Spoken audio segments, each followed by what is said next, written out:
Bapak Ibu Saudara yang dikasihi oleh Tuhan, hari ini saya ingin membagikan renungan firman Tuhan dengan tema iri hati.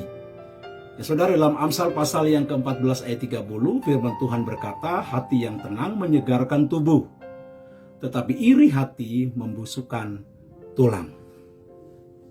Iri hati didefinisikan sebagai suatu perasaan tidak senang atas keunggulan, keberuntungan, kesuksesan orang lain.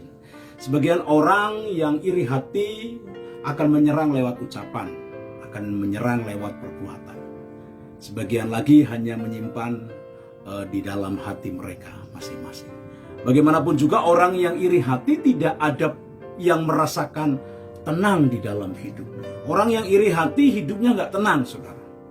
Ya, maka jangan iri hati supaya hidup saudara tetap tenang di dalam Tuhan. Nah, iri hati termasuk dalam daftar perbuatan daging yang tertulis dalam kitab Galatia pasal yang ke-5 ayat yang ke-19 sampai dengan 21. Saya akan bacakan ayatnya, saudara. Perbuatan daging telah nyata, yaitu percabulan, kecemaran, hawa nafsu, penyembahan berhala, kemudian sihir, ya, perseteruan, perselisihan, ada iri hati itu di situ, saudara, ya. Kemudian ada amarah, kepentingan diri sendiri, percideraan, roh pemecah, kedengkian, kemabukan, pesta pora, dan sebagainya. Nah, terhadap semuanya itu kuperingatkan kamu seperti yang telah kubuat dahulu, bahwa barang siapa melakukan hal-hal yang demikian, ia tidak akan mendapat bagian dalam kerajaan Allah. Saudara, iri hati itu merupakan sifat iblis, ya, akar dari segala kejahatan.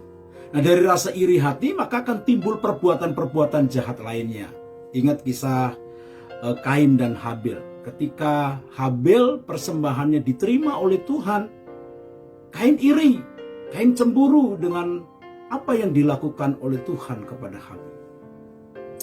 Lalu ada niat jahat di dalam hati Kain, dan Kain kemudian melakukan perbuatan yang sangat keji, yaitu Habil, adiknya sendiri, adik kandungnya, saudara, dibunuh oleh Kain. Oleh karena apa? Karena Kain memiliki hati yang iri terhadap Habil. Ada kisah lagi, saudara, yaitu Yusuf. Pernah Yusuf masukkan dalam lubang sumur, kemudian dijual sama orang Ismail, kemudian akhirnya dia menjadi budak, dan segala macam, ya, sampai akhirnya dia menjadi orang yang sukses di negeri Mesir. Karena apa? Karena perbuatan saudara-saudaranya yang iri hati terhadap Yusuf.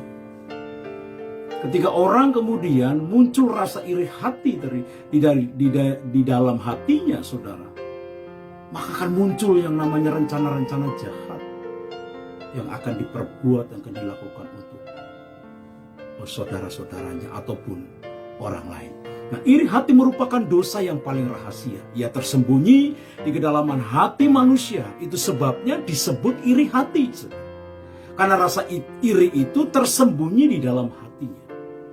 Iri hati itu timbul karena ia tidak mampu bersyukur atas apa yang ia miliki. Karena pandangannya tertuju kepada keuntungan, keberhasilan, kelebihan orang lain.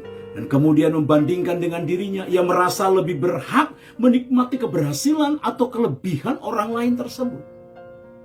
Iri hati adalah masalah yang sangat serius dan sangat berbahaya, saudara. Seperti penyakit kanker yang bisa menggerogoti hidup seseorang.